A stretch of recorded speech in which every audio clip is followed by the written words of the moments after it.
विद्यार्थी मित्रों, हिंदी सुलभ भारती छठी कक्षा में आपका फिर से स्वागत है। विद्यार्थी मित्रों, हमारा पाठ्यपुस्तक पृष्ठ क्रमांक 7, 8 और 9 पर सुनो और दोहराओ तीसरा पाठ उपहार। उपहार इस पाठ में यह पाठ एक कहानी के स्वरूप में बताया गया है। इस पाठ में प्रस्तुत कहानी में यह बताया गया है कि लक्ष्य प्राप्ति के लिए रुचि और लगन आवश्यक है। एक गांव में ऋत्विक नाम का लड़का रहता था। वह बहुत गरीब था। गांव के पास पुस्तक मेला लगा था। उसने माँ से कहा, मैं भी मेला देखने जाऊंगा। उसकी माँ बोली, देखो, घर में कोई बड़ा नहीं है, तुम अकेले कैसे जाओगे इतनी दूर? बेटा, मेला देखने की जिद छोड़ दो, चलो दूध पी लो। अपनी माँ की बात सुनकर ऋत्विक उदास हो गया और एक पेड़ के नीचे जा बैठा। अचानक उसकी दृष्टि दूर पेड़ों के पीछे गई। दृष्टि यानी कि नज़र, जहाँ बहुत तेज रोशनी थी। तेज यानी कि प्रखर, रोशनी यानी कि उजाला या प्रकाश। वह उठकर वहाँ गया। वहाँ सुनहरे पंखों वाली एक परी खड़ी थी। ऋत्विक ने हैरान होकर उस परी से पूछा, तुम कौन हो? वह बोली, मैं परी हूँ, लेकिन तुम यहाँ उदास क्यों बैठे हो? परी का प्रश्न सुनकर ऋत्विक की आंखों में आंसू आ गए। वह बोला, मैं अपने दोस्तों के साथ पुस्तक मेला देखना और पुस्तकें खरीदना चाहता हूँ। यह कहकर ऋत्विक खामोश हो गया। तब परी बोली, इसमें दुख की क्या बात है? यह समझ लो, तुम्हारी मदद करने के लिए ही मैं आई हूँ। ऐसा मैं तभी करूँगी जब तुम मेरी परीक्षा में उत्तीर्ण हो जाओगे। कौन सी परीक्षा है? ऋत्विक ने पूछा। परी ने कहा, बता दिया तो परीक्षा कैसी? ठीक है, ऐसा कहकर ऋत्विक वहाँ से चला गया।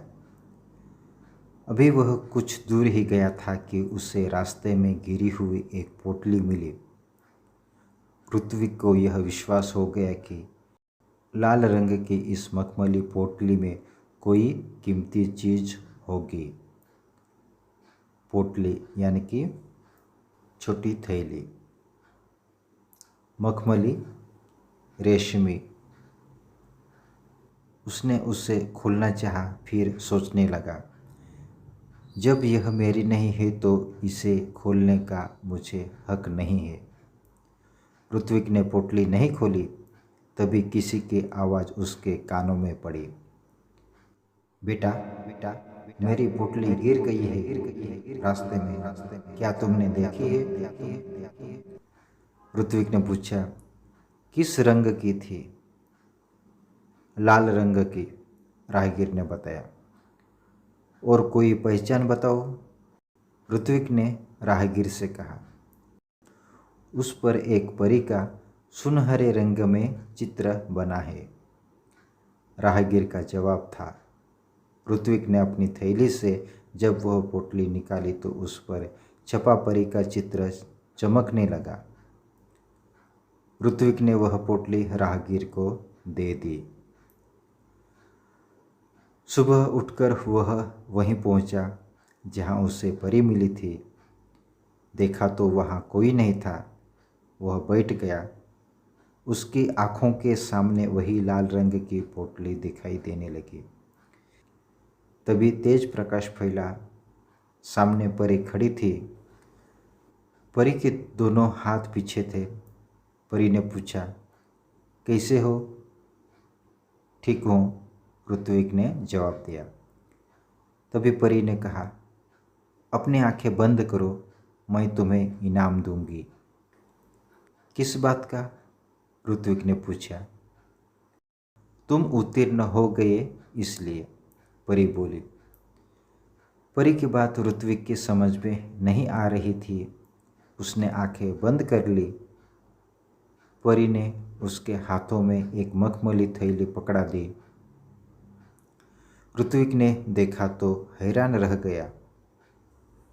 यह तो वही पोटली थी जो उसने राहगीर को दी थी।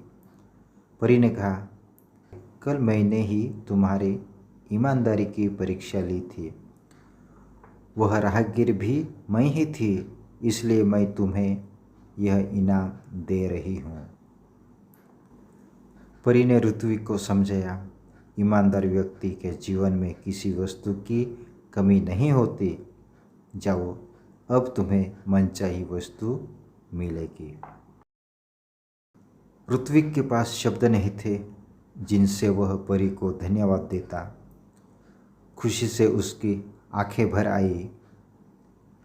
लाल मखमली पोटली ऋत्विक ने अपनी माँ को दी।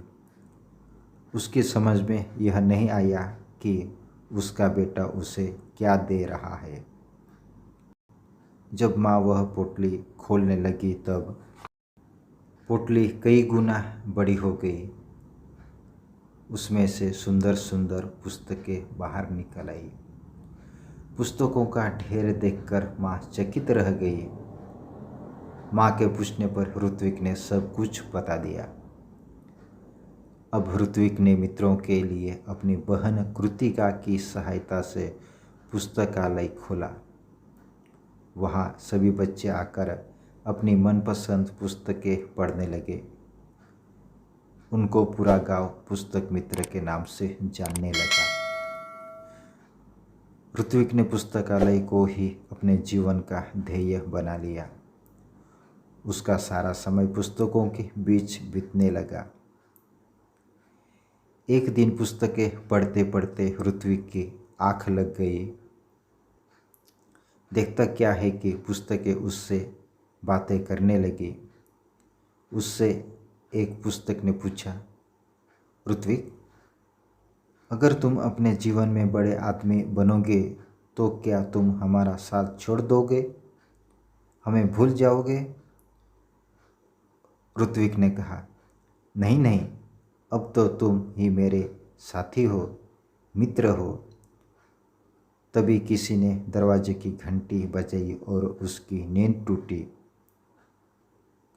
जागने पर देर तक सोचता रहा कि आगे चलकर वह बड़ा सा पुस्तक भंडार खोलेगा। इसी प्रकार विद्यार्थी मित्रों, यहाँ पर ऋत्विक उसकी ईमानदारी की परीक्षा परी लेती है और वह इस परीक्षा में उत्तीर्ण हो जाता है और उसका जो ध्येय था, लक्ष्य था, उसे प्राप्त करना यानी कि पुस्तकें खरीदना था, पुस्तकें पढ़ना था और वह पुस्तक उसे मिल जाते हैं।